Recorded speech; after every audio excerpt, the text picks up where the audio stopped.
Hello students, मैं हूं आयुषी जैन। ई सरल की तरफ से मैं आपका बहुत बहुत स्वागत करती हूं। आज जो हम बात करने वाले हैं वो है कि हम मैथ्स में 100 ऑन 100 लाने के लिए क्या करें। हमें क्या करना है भाई? टारगेट तो सभी बच्चों का यही रहता है कि वो अपने हर सब्जेक्ट में full on full marks score करें।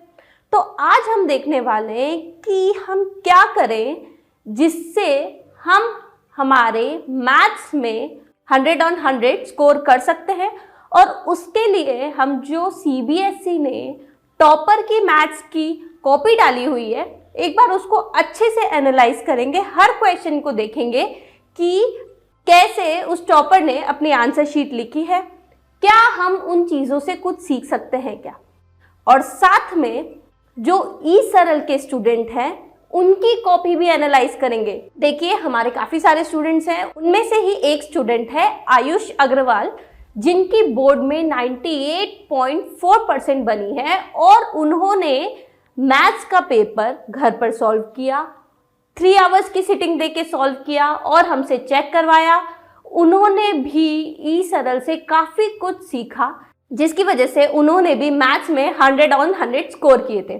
तो चलिए स्टार्ट करते हैं। स्टार्ट करने से पहले आपको पता है आपको क्या करना है। ई सरल चैनल को अगर अभी तक आपने सब्सक्राइब नहीं किया है तो उसको फटाफट से जाके सब्सक्राइब कीजिए, वीडियो को लाइक कीजिए और बेल आइकन को हिट कीजिए ताकि जितने भी इंपॉर्टेंट नोटिफिकेशन है वो आपको टाइम टू टाइम मिलते रहें। तो अब हम ये स्टार्ट कर रहे हैं। देखिए, ये है सीबीएसई के टॉपर की नोटबुक। जैसा कि हमने देख सकते हैं कि उन्होंने यहाँ पर जो पेपर स्टार्ट किया है वो सेक्शन डी से स्टार्ट किया है। आप जैसे चाहे वैसे स्टार्ट कर सकते हैं। अगर आपका मन है कि आप शुरू से पेपर स्टार्ट करें, सेक्शन ए अटेम्प्ट करें, बी अटेम्प्ट करें, सी करें, फिर डी करें, तो आप वैसा कर सकते हैं। इन्होंने सेक्शन डी से अटेम्प्ट किया है। वैसे बच्चों, मैं आपको ये एडवाइस देना चाहती हूँ कि आप कोशिश करें कि आप अपना जो पेपर है वो सेक्शन डी से यानी उल्टा स्टार्ट करें। देखिए, उससे क्या फ़ायदा होता है। जब भी हम पेपर स्टार्ट करने बैठते हैं तो क्या होता है कि भाई जब शुरू में ऐसा होता है कि हम बहुत अच्छे से धीरे धीरे बहुत अच्छे से पेपर सॉल्व करते हैं, लेकिन क्या होता है भाई, सेक्शन ए के जो क्वेश्चन होते हैं वो 1 मार्क के ही होते हैं, तो उसमें ही हम इतना टाइम लगा देते हैं कि सेक्शन डी तक आते आते हमारे पास टाइम कम पड़ जाता है। तो इसलिए प्रेफरेबल है कि आप सेक्शन डी से स्टार्ट करें। लेकिन अगर आपको लगता है कि आप अपनी स्पीड मेंटेन करके चलेंगे, सेक्शन ए में अगर वो 1 मार्क्स का क्वेश्चन है तो उसके अकॉर्डिंग आंसर लिखेंगे, तो आप पेपर को सेक्शन ए, बी, सी और डी उस ही ऑर्डर में भी अटेम्प्ट कर सकते हैं। ठीक है, तो चलिए अब देखिए, यहाँ पर इन्होंने सेक्शन डी से स्टार्ट किया है। सेक्शन का नेम क्लियरली मेंशन करना जरूरी है। साथ में देखिए, उन्होंने क्वेश्चन नंबर 30, अब जैसे 30 में हो सकता है 2 चॉइसेस हो, तो उन्होंने देखिए क्लियरली ये भी मेंशन किया है कि भाई वो चॉइस 1 वाला क्वेश्चन कर रहे हैं। देखिए, इन्होंने कितनी समझदारी और कितनी अच्छे से इस चीज़ को लिख दिया कि भाई मैंने चॉइस 1 अटेम्प्ट किया है।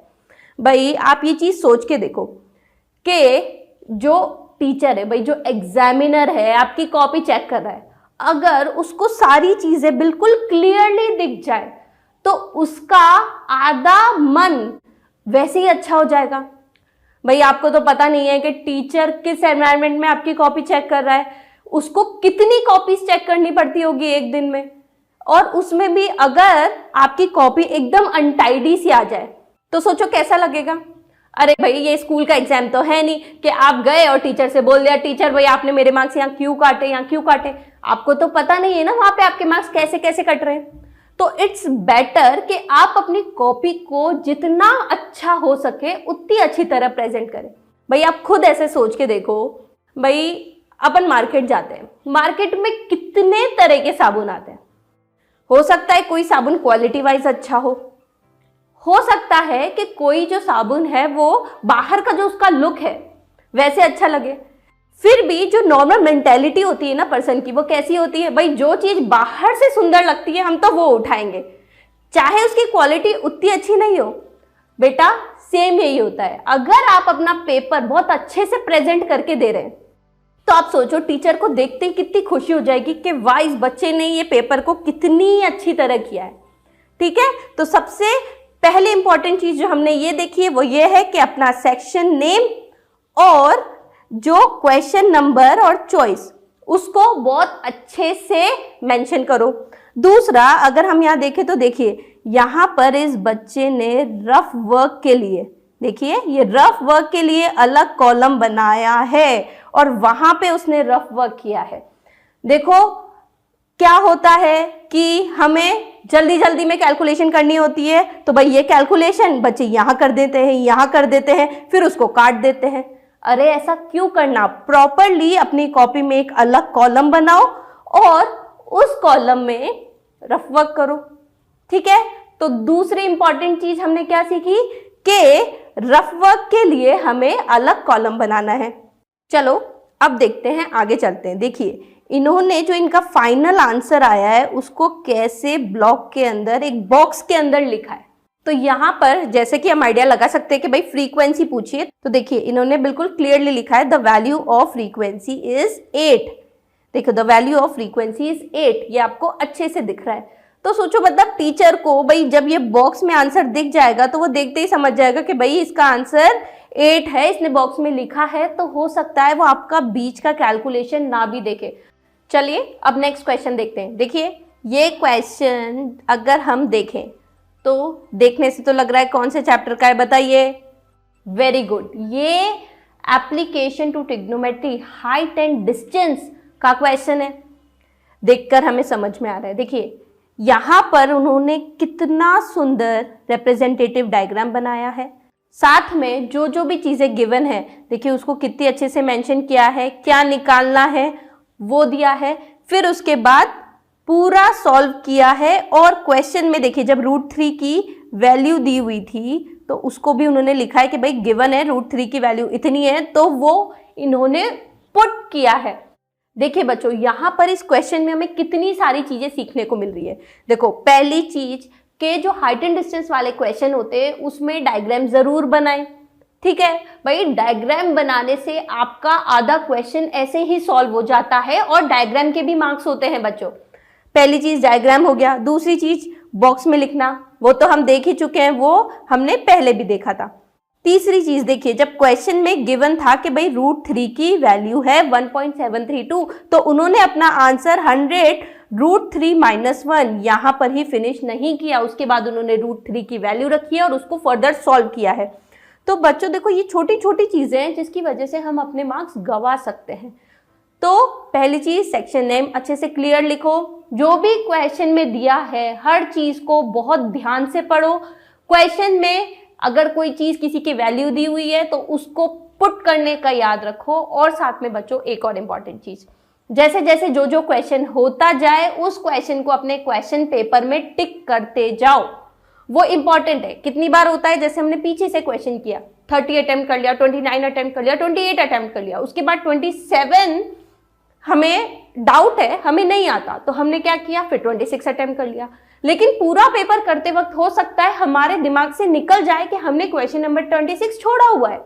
तो इसलिए अच्छा है कि हम पहले से ही मार्क करते जाएं जो जो हमने कर लिए, ताकि हमें दिख जाए कि हाँ ये क्वेश्चन हमने नहीं किया है। ठीक है, चलिए आगे बढ़ते हैं। तो देखिए अब यहाँ पर देखिए ट्रिग्नोमेट्री का क्वेश्चन है। ट्रिग्नोमेट्री में भी उन्होंने क्या प्रूव करना है उसको लिखा है, उसके बाद पूरा अच्छे से सॉल्व किया है, क्लियरली सॉल्व किया है, एंड में हेंस प्रूव लिखा है। साथ में जैसे ही इनका जो जो क्वेश्चन होता जा रहा है एंड में देखिए हर क्वेश्चन के बाद उन्होंने लाइन खींची है।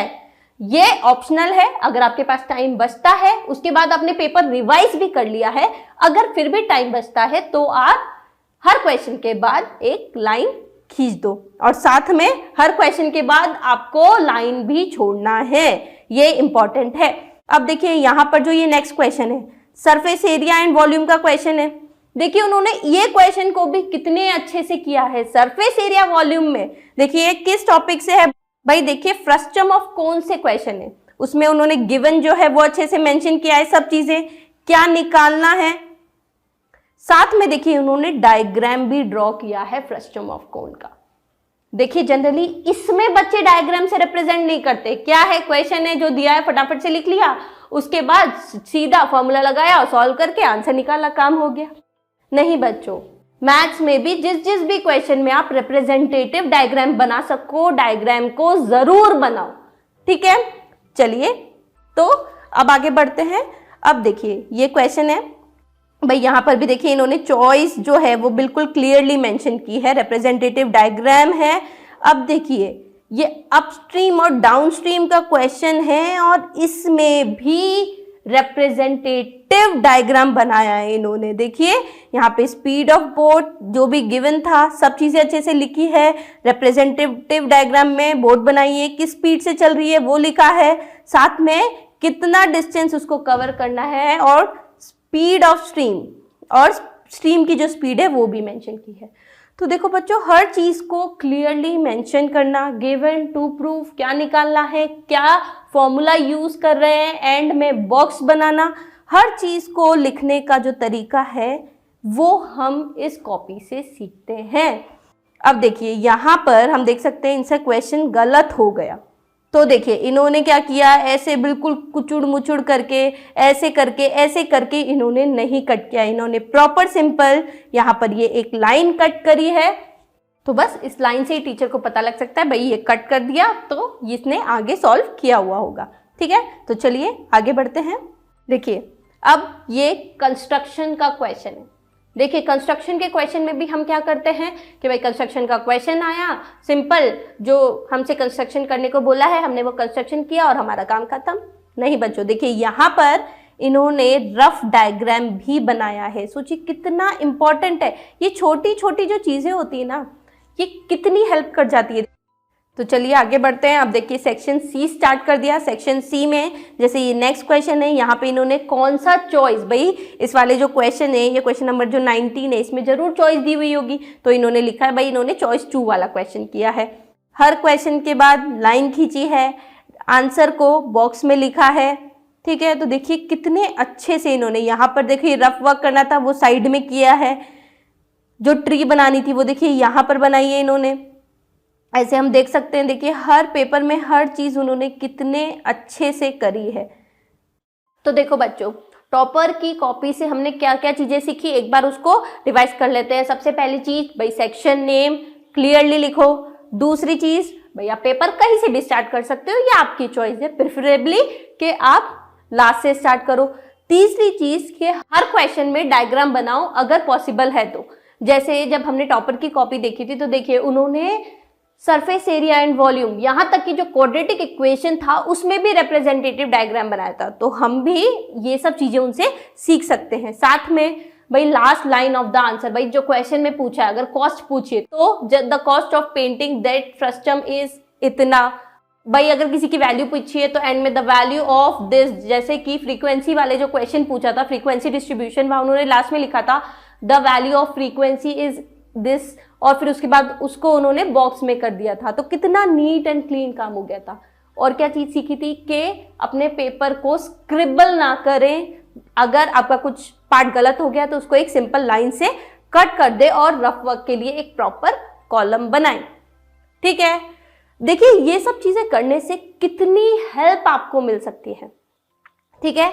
अब एक बार जो ईसरल का एक स्टूडेंट है आयुष अग्रवाल, जिन्होंने बोर्ड में 98.4% स्कोर किया था और मैथ्स में 100 on 100 स्कोर किया था, और उन्होंने अपने एग्जाम से पहले घर पर ही 3 आवर्स की सिटिंग देके प्रॉपर 3 घंटे में, जैसा वो अपने एग्जाम में अपना पेपर लिखने वाले हैं वैसे ही ई सरल के टेस्ट पेपर को सॉल्व किया था।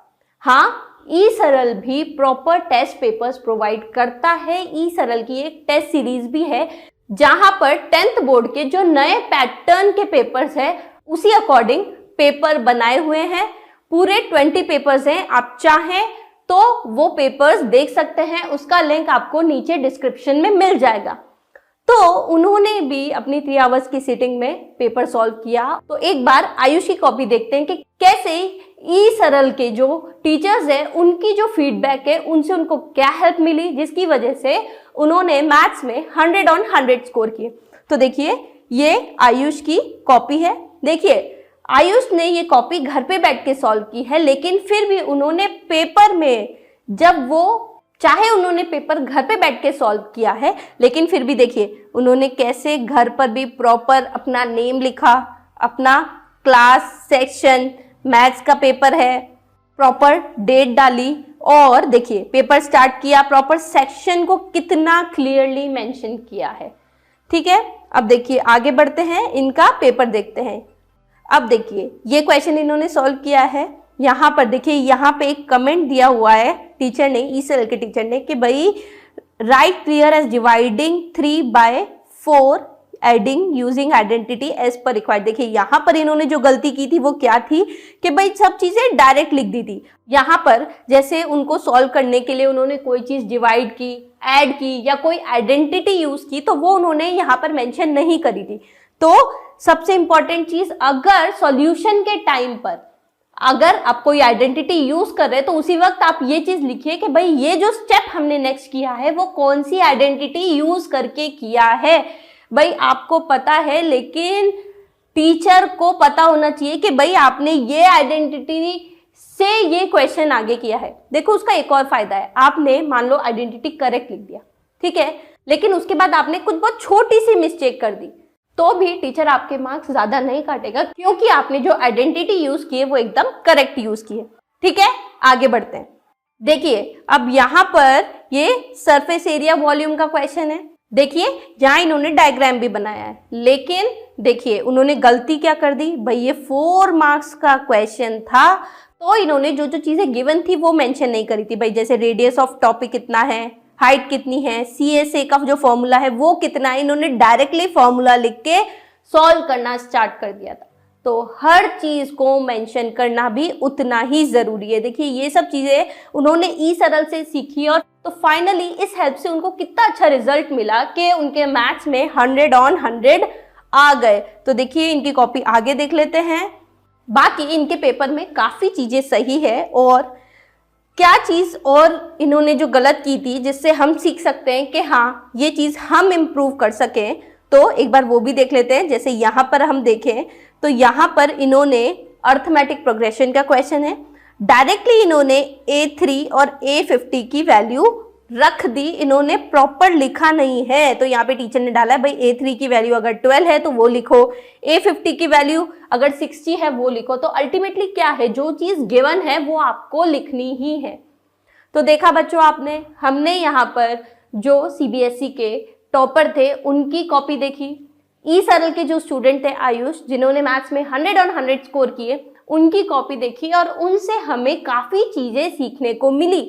और अब हम ये कोशिश करेंगे कि हम ये सब चीजें अपनी कॉपी में ना करें, ताकि ये छोटे छोटे मार्क्स जो कट सकते हैं वो ना कटे। 2-3 इंपॉर्टेंट चीज और है जो बच्चों मैं आपको बोलना चाहूंगी कि मैथ्स में आप अपनी NCERT बुक को अच्छे से सॉल्व करें, साथ में एक्सरसाइज तो सॉल्व करें ही, लेकिन जो इन बिटवीन एग्जाम्पलर क्वेश्चंस होते हैं वो भी सॉल्व करें, साथ में प्रीवियस ईयर के जो पेपर्स हैं वो भी लगाएं। देखिए प्रीवियस ईयर के जो क्वेश्चंस हैं वो भी बहुत इंपॉर्टेंट होते हैं। अगर आपके पास प्रीवियस ईयर के क्वेश्चन का सोर्स नहीं है तो आप ESRL ऐप को डाउनलोड करें, वहां पर आपको फ्री में प्रीवियस ईयर के पेपर्स मिल जाएंगे विद मार्किंग स्कीम। मतलब आपके पास क्वेश्चन पेपर भी रहेगा, उनके सॉल्यूशन भी रहेंगे, और हर स्टेप के कितने कितने मार्क्स है वो भी आपको क्लियरली उसमें मिल जाएगा। तो बच्चों अपने एग्जाम को अच्छे से करें, फुल मार्क्स लाने की कोशिश करें, खुद की और एग्जामिनर की दोनों की जिंदगी आसान बनाएं, ताकि आपका जो पेपर है वो बहुत ही अच्छे से प्रेजेंट हो सके। ठीक है, ऑल द बेस्ट।